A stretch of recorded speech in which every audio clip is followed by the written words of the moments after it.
بسم الله الرحمن الرحیم. عرض سلام دارم به ملت عزیز و بزرگ کشورمون. شهادت سرداران و دانشمندان عزیز که البته برای همه سنگین است و تعدادی از مردم غیر نظامی رو به ملت ایران، به خانواده های اونها تبریک و تسلیت عرض میکنم. امیدواریم انشاءالله خدای متعال درجات اونها رو عالی کنه و ارواح طیبشون رو مشمول لطف ویژه خودش قرار بده. و اما مطلبی که مایل بودم با ملت عزیزمون در میان بذارم اینه که رژیم صهیونیستی اشتباه بزرگی کرد،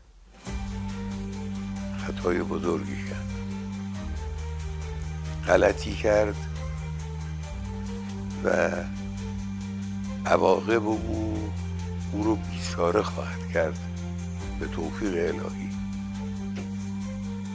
ملت ایران از خون شهدای گرانقدر نخواهد گذشت، از تجاوز با آسمان کشورش صرف نظر نخواهد کرد.